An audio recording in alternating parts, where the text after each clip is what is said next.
नमस्कार। आज हामी साहित्यको एउटा एकदमै रोचक तर सधैँ चलिरहने बहसबारे कुरा गर्दैछौँ। एकातिर छ रीति मतलब परम्परा, नियम, अनि अर्कोतिर छ शैली, लेखकको आफ्नै छुट्टै पहिचान। यी दुई बीचको द्वन्द्व नै आजको हाम्रो विषय हो। ल सोच्नुहोस् त, साहित्यमा के कुरा बढी महत्त्वपूर्ण होला, नियम कि मौलिकता? यो यस्तो प्रश्न हो जसले लेखक, पाठक, समीक्षक सबैलाई घोत लिन बाध्य बनाउँछ। के कुनै लेख नियममा बाँधिएर महान बन्छ कि नियमभन्दा बाहिर गएर? अब यो प्रश्नको जरोसम्म पुग्नको लागि आउनुहोस् एउटा पुलानो तर सधैँ ताजा बहसलाई हेरौँ। कल्पना गरौँ दुईजना विद्यार्थी छन् जसले यी दुई फरक विचारहरूको प्रतिनिधित्व गर्छन्। उनीहरू के भन्छन् सुनौ न त। ल पहिलो पक्षको कुरा सुनौँ।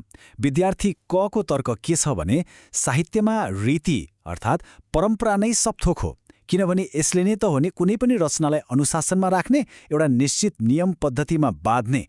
मतलब यो तर्कले भन्छ संरचना र अनुशासन नै मुख्य कुरा हो। तर सुन्नुहोस्, अर्को पक्ष तुरन्तै प्रतिवाद गर्छ। विद्यार्थी ख भन्छन्, होइन, म यो कुरा मान्दिन। नियम मात्रै भएर के गर्नु? जबसम्म लेखकको आफ्नै शैली, आफ्नैपन हुँदैन, त्यो लेख त प्राण नभएको जस्तो, अरूको नक्कल जस्तो मात्रै हुन्छ नि। हेर्नुहोस् त, यहाँ मौलिकता र सृजनाको कुरा कति जोडले उठेको छ। ल त, यो बहस त निकै रोचक देखियो। अब अलिकति गहिराईमा जाउँ है त। सुरुमा परम्परा अर्थात् रीतिको पक्षमा के तर्कहरू छन् त्यसलाई केलाएर हेरौँ। रीतिलाई मान्नेहरू के भन्छन् भने परम्पराले एउटा बलियो जग दिन्छ। यसले रचनालाई अनुशासनमा राख्छ, भद्रगोल हुन दिँदैन। यो त एउटा साझा भाषा जस्तै हो जसले सामाजिक र शास्त्रीय मान्यतालाई जोगाइराख्छ।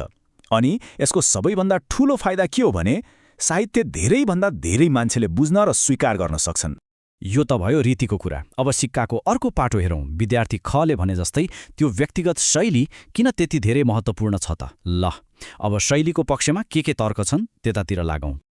शैली नै त हो मौलिकताको मुहान। यसले नै कुनै पनि लेखलाई अरूको नक्कल हुनबाट बचाउँछ र त्यसमा एउटा जीवन, एउटा प्राण भर्छ। अनि सबैभन्दा गजबको कुरा के छ थाहा छ? नियमको घेराभित्रै बसेर पनि लेखकले आफ्नो कलाले, आफ्नो शैलीले त्यो रचनालाई एकदमै विशेष, एकदमै अद्वितीय बनाउन सक्छ। अहिलेसम्म हामीले रीति र शैलीलाई एकअर्काको प्रतिस्पर्धी जस्तो बनाएर हेऱ्यौँ होइन त? तर के यिनीहरू साँच्चै नै दुश्मन हुन् त? के यिनीहरूको सम्बन्ध त्योभन्दा गहिरो छ? अब आउनुहोस् यो ढाँचा र आत्मा बीचको सम्बन्धलाई बुझ्ने कोसिस गरौँ। यहाँ हेर्नुहोस् त, यो तुलनाले यी दुईको भूमिकालाई कति राम्ररी देखाउँछ।